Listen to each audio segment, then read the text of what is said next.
Flashback की कहानी। रचना का बड़ा ससुराल था। व्यापारी परिवार होने के कारण घर के सारे कानून और नियम ससुर के हाथ में थे। ससुर जैसा कहते घर बाहर का हर सदस्य वैसा ही करता। बहू, तुम जानती हो मेरे 4 भाई हैं। चारों के चारों भाई को गांव से शहर में मैंने बसाया था। आज उनके बेटों को जो अपनी दुकानें करके बैठे हैं ना, वो मैंने बना के दी थी। उनकी जो बहुएं हैं ना, वे सब हमारे घर के गुलाम है। अब जब तब मर्जी आए ना, अपने काम के लिए बुला सकती हो। तुम बड़े घर की बहू हो, कोई काम करने की जरूरत नहीं है तुमको। शुरुआत में तो रचना को लगता है कि उसका ससुराल बहुत अमीर है, इसलिए उसको बहुत आराम होगा, लेकिन ऐसा होता नहीं है। वह कहावत है ना, पैसा ही सब कुछ नहीं होता। ए जी, कहीं घूमने चलते हैं ना, बहुत दिन हो गए बाहर कुछ खाया भी नहीं। अरे कैसी बातें कर रही हो, पागल हो गई हो क्या? हाँ, पापा को क्या बोलूंगा कि कहाँ जा रहे हैं? जो खाना है वही बता दो, मैं यही कमरे में मंगवा देता हूँ। रचना को ससुर की आदत का पता था, इसलिए वह पति से जिद भी नहीं करती। अगली सुबह रचना रसोई में खाना बना रही थी, तभी सास महाती है। क्या शिल्पा बहू, तुमने रचना बहू को घर के नियम बताया नहीं क्या? हाँ, तुम्हारे ससुर ने रसोई के लिए किस नियम को लगा रखा है? बताओ, किस नियम को लगा रखा है माँ जी? ये तो मुझे भी नहीं पता, आप ही बता दीजिए। इसी बहाने आज मुझे भी पता चल जाएगा कि हमारे घर की रसोई में भी कोई कानून है। रचना हैरान हो जाती है कि आखिर ये घर है या फिर देश का सुप्रीम कोर्ट, जहाँ हर कदम पर कोई न कोई कानून लगा हुआ है। हमारे घर की रसोई का कानून ये है कि जब भी कोई बहू रसोई में घुसे तो नहा धोकर घुसे, और नहा धोकर पहले मंदिर जाए, पूजा करे, फिर उसके बाद रसोई में आए। रचना हैरान हो जाती है क्योंकि उसके पति को तो सुबह 6 बजे काम पर निकलना होता है। उससे पहले उठकर नहाना, पूजा करना और फिर रसोई में जाना। हे भगवान, ये कैसे संभव है? रचना का परेशानी भरा चेहरा देखकर उसकी सास कहती है, क्या हो गया बहू? इतना भी बड़ा कोई नियम कानून नहीं है कि तुम इतने परेशान हो जाओ। माँ जी, सुबह 6 बजे मुझे पूरा खाना बनाकर इनको देना है, ऐसे में कैसे नहा धोकर पूजा करके रसोई में आऊंगी? खैर, आप मुझे ये बताइए कि क्या ये सारे कानून आपकी सास ने आप पर लगाए थे? अरे नहीं नहीं, वो तो बहुत अच्छी थी। वो और मैं तो सहेलियों की तरह थे, घर के काम कैसे हो जाते थे पता ही नहीं चलता था। तो वो ये तो तुम्हारे ससुर जिन्होंने ये सारे नियम कानून के घर के बना रखे हैं। मैं समझती हूँ कि तुम लोगों को परेशानी होगी, लेकिन मैं भी कुछ कर नहीं सकती। समय ऐसे ही बीत रहा था। दोनों बहुएं अपना मन मार कर किसी तरह के से रह रही थी। फिर एक दिन घर की बेटी कहती है, माँ, शाम को मैं अपने दोस्तों के साथ पार्टी में जाऊंगी, कुछ पैसे दे दो ना। अरे पागल होगी है क्या? तुम्हें पता है ना हमारे घर की बेटियों के लिए क्या नियम है? हाँ, बेटियां शाम को 6 बजे के बाद घर के बाहर नहीं निकलती है, और तुम पार्टी करने की सोच रही हो। पर माँ, मेरी सारी सहेलियां कहती है कि मैं कभी भी पार्टी में नहीं जाती हूँ। इस बार उन लोगों ने बहुत जिद की, और देखो ना माँ, पार्टी में सिर्फ लड़कियां तो है ना। अच्छा, भैया से बोलना ऑफिस से आते हुए ना मुझे ले जाएंगे बस। अरे बहू की बात अलग थी, लेकिन बेटी की बात पर सास पिघल जाती है और बेटी को कुछ पैसे देकर शाम को जाने की इजाजत दे देती है। फिर शाम में क्या बात है रोहित, दुकान बढ़ाकर अभी तक आया नहीं क्या? वो क्या है ना पिताजी, इनको किसी काम से जाना है, वे काम करते हुए आएंगे ऑफिस के बाद। ऐसा कौन सा काम है भाई? मुझे तो उसने बताया भी नहीं। मुझे बताए बिना भी अब घर में काम होने लगे है क्या? वाह, क्या बात है। हाँ, कल को मैं मर जाऊंगा तब ये सब करना। आज मैं जिंदा हूँ तो ये घर मेरे हिसाब से चलेगा। बड़ी बहू बताना नहीं चाहती थी कि उसका पति उसकी बहन को पार्टी से लेने गया है। पास में सास भी खड़ी थी। वह समझ जाती है कि बड़ी बहू उसकी बेटी को बचा रही है, लेकिन मरता क्या ना करता। जैसे ही बड़ा बेटा आता है, उसके साथ बहन भी आ जाती है। ससुर अपनी बेटी को इतनी देर बाहर देखकर गुस्सा हो जाते हैं। तुम्हें पता है ना क्या वक्त हो रहा है? जानती भी हो कि इतनी रात को किस तरह की लड़कियां बाहर घूमती हैं? माना तुम्हारी इज्जत ना हो हमारे घर की, और मेरी इज्जत है इस घर में। किसी ने बताया क्यों नहीं कि लड़कियां पार्टियों में जाने लग गई है? हाँ, ससुर उस शाम इतना क्लेश करते हैं कि कोई भी रात का खाना नहीं खा पाता। सब भूखे पेट अपने अपने कमरे में चले जाते हैं, और बेटी वो तो पूरी रात रोती रहती है अपने कमरे में बंद। सभी ससुर की इस तरह की नियम कानून के खिलाफ बात करते हैं, लेकिन किसी का दम नहीं होता कि वह बाहर निकलकर उनके खिलाफ कुछ बोले। तुम्हारे पिताजी पता नहीं घर को क्या बना के रखा है, हर कोई यहाँ उससे डरा हुआ है। अरे कोई आने से पहले डरता है क्या? कोई घर से बाहर जाने से डरता है? सारा दिन घूंघट, मुझे ना अब घुटन होने लगी है इस घर में। तुमने पहले क्यों नहीं बताया कि तुम्हारे पिताजी ससुर नहीं किसी कोर्ट के जज की तरह?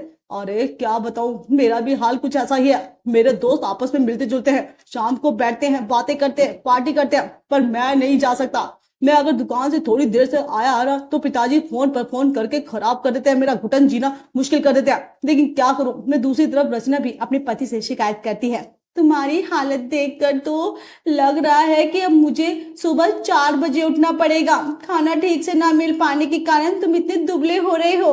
अरे नहीं नहीं, ऐसा कुछ नहीं है, मैं बाहर कुछ से कुछ खा लेता हूँ, तुम आराम क्यों ना कर दो। चलो नई नई शादी हुई है ना, हम लोग ही सुबह 4 बजे उठकर मेरे लिए तुम खाना बनाओ, मुझे बिल्कुल अच्छा नहीं लगेगा।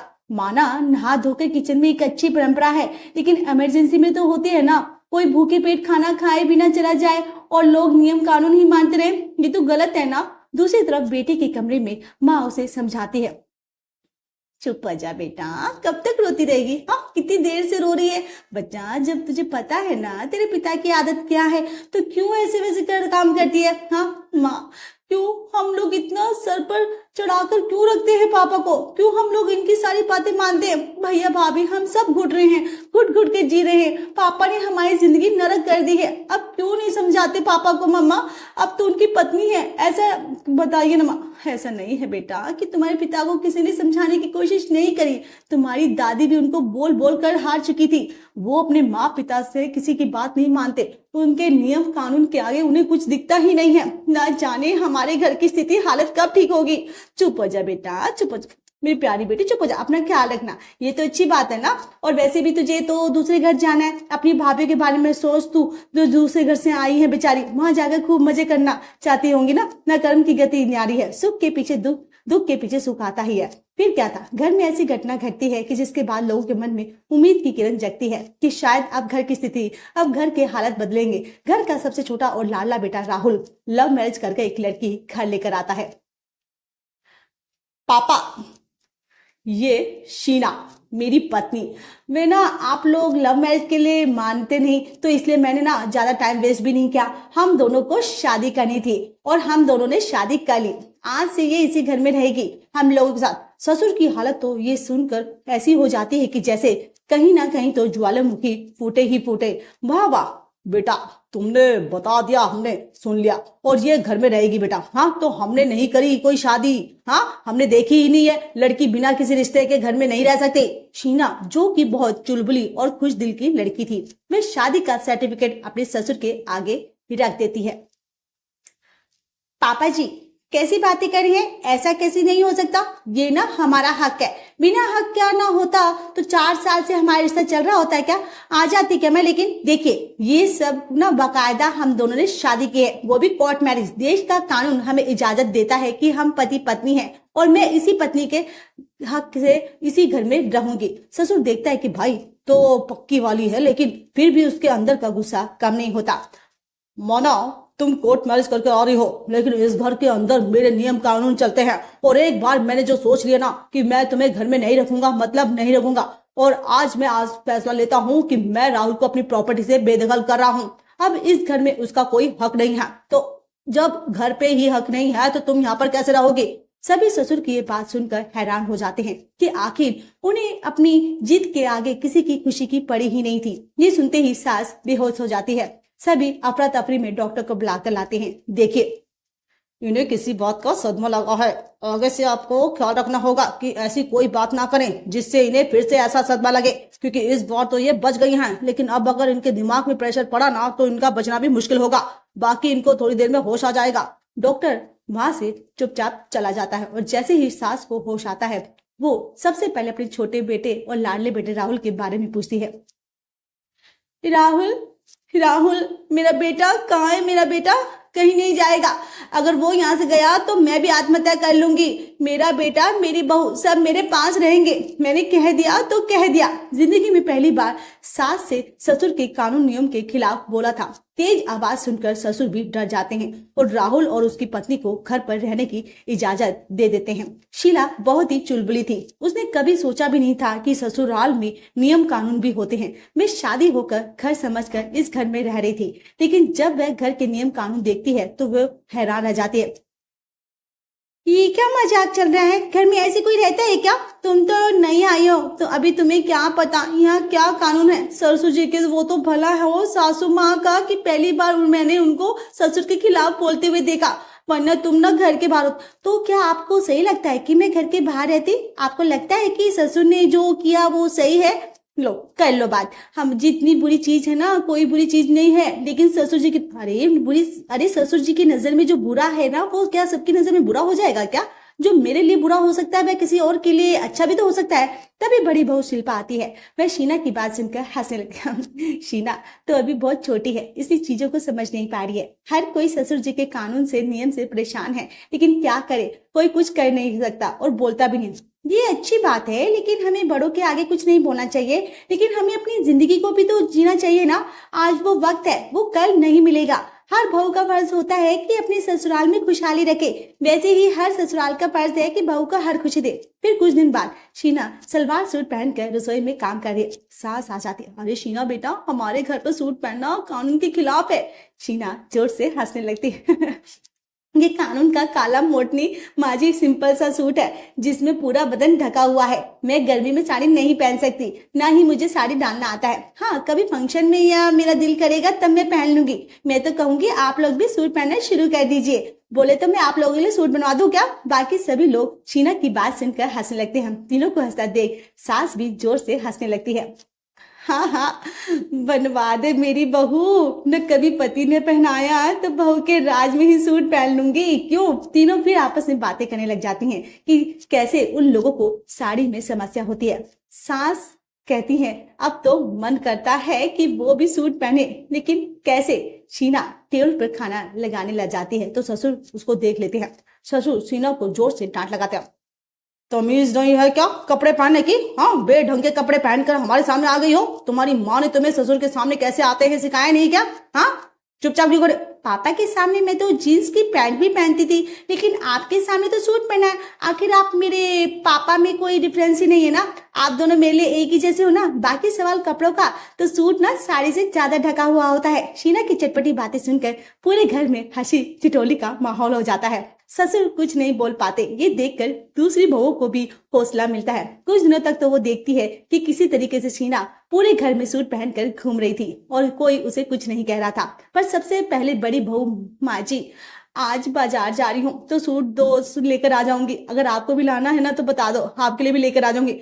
मेरे लिए तो ले ही आएगी। अब तब भाभी शीना पूरे घर में तितली की तरह घूमती रहती है। उसे जो मन में आता है उस हिसाब से चलती है। कभी शाम को बाहर निकल जाती तो कभी सुबह वॉक पर चली जाती। अरे पापा जी, आप ना सुबह शाम पार्क में जाया करिए। आपकी उम्र के लोग ना रोज वॉक करते हैं, स्वस्थ रहते हैं। भगवान की दया से आपके 3 बेटे हैं, तीनों कमा रहे हैं। आपकी सारी जिंदगियां तो बेटों ने अपने सर पर ले रखी है। अब बिल्कुल फ्री हैं। आप वॉक करना शुरू करिए ना, और साथ में माँ जी को भी लेकर जाइएगा आप दोनों के लिए। अरे मैं देख रहा हूँ कुछ ज्यादा ही हो रहा है बहू। हमारे घर में ये वॉक करने का कोई कानून नहीं है, समझी? और ये जो लोग सुबह शाम वॉक करते हैं ना, मैं जानता हूँ इनके क्या बहाने। दुनिया के पंचायत करवा लो। और इन वक्त करने वाले लोगों से ना पैसे लगाने में तो इनका ध्यान नहीं रहता, बाकी सब जगह इनकी जुबान चलती रहती है। शीना का काम अच्छी सलाह देना था, कोई ना माने तो क्या करे। मैं सोच रही थी कि वक्त करने में क्या बुराई हो सकती है। तभी रचना का पति आता है। रचना का पति बीमार और उल्टी कर रहा था। उसके पेट में भी जोर का दर्द हो रहा था।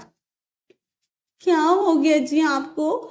ठीक तो है ना आप? अरे कुछ नहीं, बस वो क्या है ना कि बाहर के छोले भटूरे खा लिए थे तो उल्टी हो रही है। शरीर गिरा गिरा सा लग रहा है, शरीर की ताकत ही खत्म हो गई है ऐसा लग रहा है। रचना भाभी, अब भैया को ना घर का खाना बनाकर क्यों नहीं देती? और अगर आपसे नहीं हो रहा तो मुझे बता दीजिए, मैं बना दिया करूंगी। अरे नहीं नहीं, ऐसी कोई बात नहीं है।